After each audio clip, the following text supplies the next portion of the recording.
Hello दोस्तों, आज हम देखेंगे प्रमुख अनुच्छेद जो कि बार-बार परीक्षा में पूछे जाते हैं, जिसमें से पहला हम देखेंगे आर्टिकल 331। ये लोकसभा में मनोनीत सदस्य राष्ट्रपति द्वारा मनोनीत किया जाता है। ये अ, ये 2 सदस्यों को मनोनीत किया जाता है, लेकिन राज्यसभा में 12 सदस्यों को मनोनीत किया जाता है, जो अपने क्षेत्र की क्या हो, प्रख्यात हो। लेकिन यहाँ पर 2 सदस्य एंग्लो इंडियन को मनोनीत किया जाता है। यहाँ पर 12 सदस्य जो अपने क्षेत्र में क्या हो, अपने क्षेत्र में महारत हासिल कर चुके हैं, ऐसे सदस्यों को 12 सदस्यों को राष्ट्रपति द्वारा मनोनीत किया जाता है। तो इसका आर्टिकल याद रखेंगे, एक है 331 और एक है 80। 80 का क, 80 नहीं 80 का क। फिर अगला देखेंगे, एक है बलात् श्रम, एक है क्या बलात् श्रम, जिसमें से बलात् श्रम और एक है बाल मजदूरी। इसमें आप किसी व्यक्ति से ज़बरदस्ती काम नहीं करवा सकते हैं। और आर्टिकल 24 में है कि किसी बच्चे से आप मजदूरी नहीं करवा सकते हैं। फिर अगला अनुच्छेद है 29 और 31। 29 में है कि जैसे अल्पसंख्यक होने के कारण आप कोई भी संस्था में जाने से रोक नहीं सकते हैं, ठीक है। आप उसे जाने से, जैसे मुस्लिम, जैन, बौद्ध इत्यादि को आप उसके अल्पसंख्यक होने के कारण कहीं जाने से रोक नहीं सकते, कोई संस्था, विश्वविद्यालय इत्यादि में। और एक है आर्टिकल 30। अल्पसंख्यक, यहाँ पर अल्पसंख्यक अपनी धर्म जाति का प्रचार के लिए प्रचार प्रसार कर सकता है। तो यहाँ पर अक्सर कन्फ्यूज होता है, तो हम पहले जाने से रोकेंगे, ठीक है। और फिर आर्टिकल 30 में यहाँ पर अपना प्रचार करेगा, लेकिन 29 में ये करेगा आप किसी संस्था में जाने से रोक नहीं सकते हैं।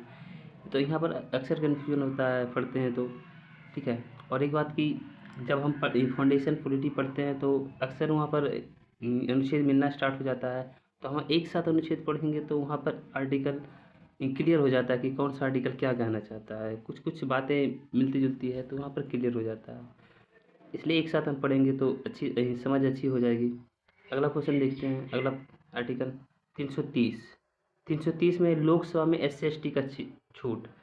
इसके जस्ट लगे हुए 331, लोकसभा में एंग्लो इंडियन का सीट, 2 सीट रिजर्व रखा जाएगा। यहाँ SC के लिए 84 सीट रिजर्व रखा जाता है, ST के लिए 2 सीट।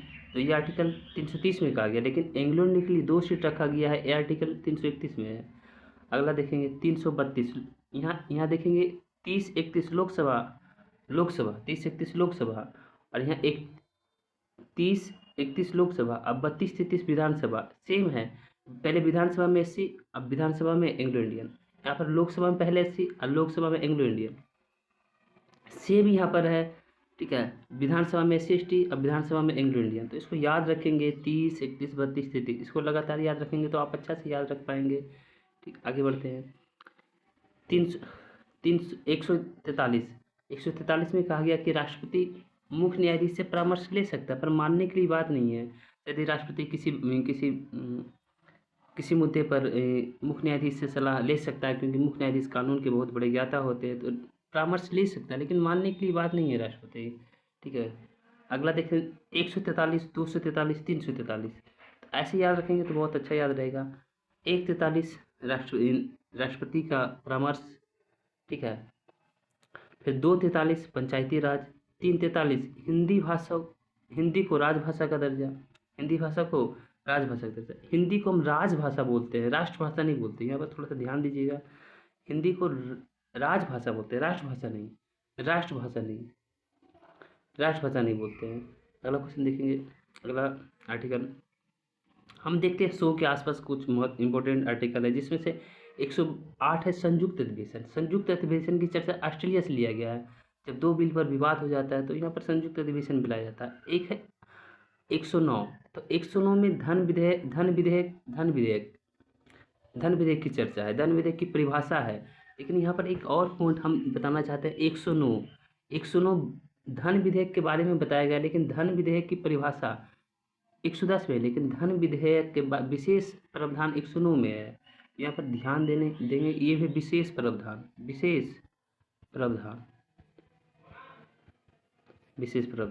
तो ये है। फिर देखते हैं आर्टिकल 12। तो 12 बजट है, जिसको हम वार्षिक वार्षिक वित्तीय वार्षिक बोलते हैं, वार्षिक डाटा भी बोलते हैं। ठीक है, बजट हमारे संविधान में चर्चा नहीं है, इसकी जगह है वार्षिक वित्तीय वित्तीय चर्चा, वार्षिक चर्चा, ये सब चर्चा है। फिर देखेंगे 17, यह है 17। तो आर्टिकल 117 वित्त विधेयक है। यहाँ आर्टिकल 114 विनियोग विधेयक है। आर्टिकल 116 अनुदान लिखा है। ठीक है, विनियोग विधेयक, ठीक है, लास्ट में लाया जाता है। ठीक है, इसमें कुल टोटल खर्चे को जोड़ कर लाया जाता है विनियोग विधेयक में। तो यहाँ हम देखें 108 108 108 हो जाएगा संयुक्त अधिवेशन। 110 धन विधेयक, 12 बजट, 17 वित्त, 14 विनियोग, 116 अनुदान। फिर अगला आर्टिकल देखते हैं 266 संचित निधि, और इसके जस्ट लगे हम बढ़ेंगे एक तो 267 आकस्मिक निधि। ये दोनों को आप साथ याद रखेंगे तो अच्छा तरह से याद हो पाएगा। लेकिन एक है 279, ये हमारे जीएसटी में संशोधन इसी आर्टिकल में करके लाया गया था 1989 का ए, तो इससे हम ये पढ़ेंगे। फिर अगला आता है 246 में संवर्ती सूची, संघ सूची, राज्य सूची के बारे में बताया गया कि कौन सी सूची राज्य सूची में आएगा, संवर्ती सूची में आएगा। हम जानते हैं सूची 3 प्रकार के, जिस पर केंद्र कानून बनाए उसे संघ सूची कहते हैं, जिस पर राज्य बनाए राज्य सूची कहते हैं, जिसमें दोनों बना सकते हैं उसे क्या बोलते हैं, संवर्ती सूची। अगला वीडियो में हम संघ सूची, संवर्ती सूची के बारे में बताएंगे। अगला आर्टिकल है 248 अगला आर्टिकल है 248, ये है अपशिष्ट सूची। ना तो ये तीनों सूची में जो चीज़ नहीं आती है वो अपशिष्ट सूची है, इस पर केंद्र सरकार कानून बनाती है। अगला है 249 250। देखो 49 250 एक साथ इसको याद रखेंगे, 49 50। ठीक है, 49 50 में कि केंद्र राज्य हित में कानून बना सकता है, लेकिन केंद्र राज्य के लिए कानून बनाएगा तो राज्य के लिए कानून बनाएगा, एक समय राज्य हित के लिए बनाएगा, एक समय आपातकाल के लिए बनाएगा। तो राज्य हित के समय बनाएगा तो 249, लेकिन जब राष्ट्रपति शासन लग जाए तो उस पर कानून केंद्र बनाता है तो वो आर्टिकल 250 के तहत लगता है।